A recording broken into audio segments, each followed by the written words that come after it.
ನಾವು ಈಗ 500 ಗ್ರಾಮದಲ್ಲಿ ಇದ್ದೀವಿ, ಅಂದರೆ ಸಾಸವಳ್ಳಿ ಪಕ್ಕದಲ್ಲಿ 500 ಗ್ರಾಮ. ಎಲ್ಲರೂ ನೋಡಿದ್ದೀವಿ ನುಸಿ ಬಾಧೆ ಹೇಗಿರುತ್ತೆ ಅಂತ.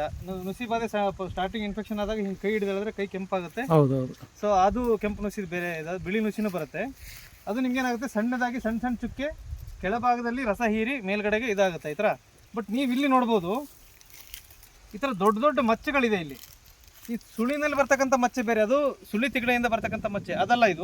ಇದು ಹಳೆ ಎಲೆಗಳಲ್ಲಿ ನೋಡಿ, ಇಲ್ಲಿ ಕಾಣ್ತಿದೆಯಲ್ಲ ನಿಮಗೆ, ನೋಡಿ ಈ ಥರ ಮಚ್ಚೆ ಇದೆ, ದೊಡ್ಡ ದೊಡ್ಡ ಮಚ್ಚೆಗಳು ಈ ಥರ ಬೆಳ್ಕೊಂಡು ಇದು ಆ್ಯಕ್ಚುಲಿ ಬ್ಯಾಕ್ಟೀರಿಯಲ್ ಸ್ಟಿಕ್ಸ್ ಅಂತ. ಇದರಲ್ಲಿ ದುಂಡಾಣುವಿಂದ ಬರ್ತಕ್ಕಂಥ ಇದೊಂದು ಕಾಯಿಲೆ.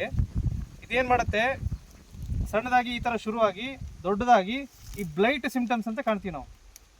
ಈ ಥರ ಕಂಪ್ಲೀಟ್ ಬ್ಲೈಟ್ ಆಗಿ ಇದು ಪೂರ್ತಿ ನೋಡ್ರಿ, ನಿಮ್ಮ ಕಾನ್ಸಂಟ್ರೇಟ್ ಒಂಥರ ಈ ಜಾಗ ಸ್ವಲ್ಪ ದೊಡ್ಡದಾಗಿ ಬೆಳೀತಾ ಬೆಳೀತಾ ಬೆಳೀತಾ ಇದು ಪೂರ್ತಿ ಎಲೆನ ತಿಂದು ಕಂಪ್ಲೀಟ್ ಎಲೆ ಹಳದಿಯಾಗಿ ಈ ಥರ ಕಪ್ಪು ಕಪ್ಪು ಕಪ್ಪು ಕಪ್ಪಾಗಿ ಪೂರ್ತಿ ಸುಟ್ಟೋಗುತ್ತೆ.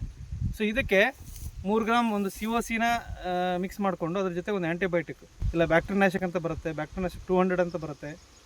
ಯಾವುದಾದ್ರೂ ಒಂದು ಆ್ಯಂಟಿಬಯೋಟಿಕನ್ನು ಒಂದು 3 ಗ್ರಾಮ್ COC ಜೊತೆ ಮಿಕ್ಸ್ ಮಾಡ್ಕೊಂಡು ನಿಮ್ಗೆ ಸ್ಪ್ರೇ ಮಾಡಿದರೆ ಇದು ಕ್ಲಿಯರ್ ಆಗುತ್ತೆ. ಸೊ ಇದಕ್ಕೂ ಮತ್ತು ನುಸಿಗೂ ತುಂಬಾ ವ್ಯತ್ಯಾಸ ಇದೆ.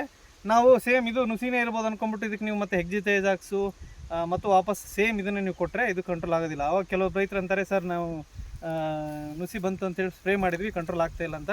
ಸೊ ಆ ಸಂದರ್ಭದಲ್ಲಿ ಈ ಸಮಸ್ಯೆ ಇರುತ್ತೆ. ಸೊ ಇದಕ್ಕೆ ಬೇರೆ ಟ್ರೀಟ್ಮೆಂಟು, ಅದಕ್ಕೆ ಬೇರೆ ಟ್ರೀಟ್ಮೆಂಟ್.